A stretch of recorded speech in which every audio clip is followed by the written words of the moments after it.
কলমিতলা কাঁচা বাজার থেকে আমাদের সঙ্গে যুক্ত হচ্ছেন সহকর্মী আল মোহাইমিনুল খান। মোহাইমিন, জানাবেন যে ক্ষয়ক্ষতির কি পরিমাণ ক্ষয়ক্ষতি হয়েছে সেই বিষয়ে সর্বশেষ কি তথ্য রয়েছে আপনার কাছে এবং সেখানকার সার্বিক পরিস্থিতি কেমন দেখতে পাচ্ছেন? ধন্যবাদ আপনাকে। আমি কিন্তু সেই আগুনে পোড়া বিল্ডিংটির সামনে দাঁড়িয়ে আছি, যেটি আসলে কলমিতলা বাজার নামে এই খুবই পরিচিত এবং আশপাশের অনেক মানুষের কিন্তু রোজগারের যে বাজার, কাঁচা বাজার চাহিদা কিন্তু করে এই বাজারটি।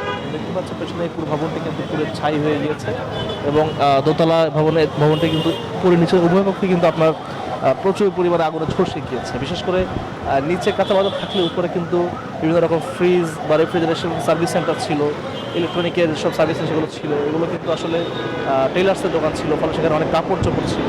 সব মিলিয়ে কিন্তু আসলে আগুনের জন্য দাহ্য পদার্থ বেশ বেশি ছিল এই মার্কেটে এবং ভেতরের দোকানের কী অবস্থা তা এখন জানা যাচ্ছে না, কারণ নিরাপত্তার স্বার্থে বা চুরি যাতে না যায় কোনো কিছু, সেজন্য কিন্তু এরই মধ্যে মার্কেট সমিতি তালা ঝুলিয়ে দিয়েছে এই মার্কেটে। এবং এই মার্কেটের ভেতরে যে অংশগুলো আমাদেরকে জানতে পেরেছি আমরা, যে অনেকের দোকান কিন্তু পুরো ছাই হয়ে গিয়েছে, অনেকের কাঁচা মাল ছিল এবং অনেকের লক্ষ লক্ষ টাকার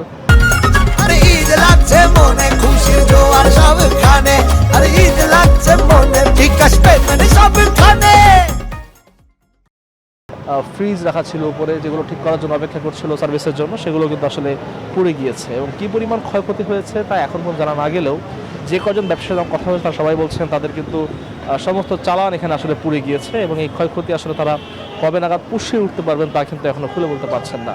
এর মধ্যে কিন্তু আসলে ফায়ার সার্ভিস অ্যাসেসমেন্ট করার চেষ্টা করছে আসলে যে আগুন লাগার মূল কারণটা কি বা আগুনের উৎস কী ছিল, তা তবুও এখন পর্যন্ত জানা যায়নি। এবং এই মার্কেটের নিচতলায় পুরো ছাই হয়ে গিয়েছে, যেটি আসলে কাঁচা বাজার ছিল, এবং উপরতলায় যে রেফ্রিজারেশন সেন্টার, বিভিন্ন রকম ইলেকট্রনিক্স পণ্য সার্ভিস সেন্টার সেগুলো কিন্তু ছিল এবং এর মধ্যে কিন্তু দোকানও ছিল ইলেকট্রনিক্স পণ্য এবং ব্যাগের।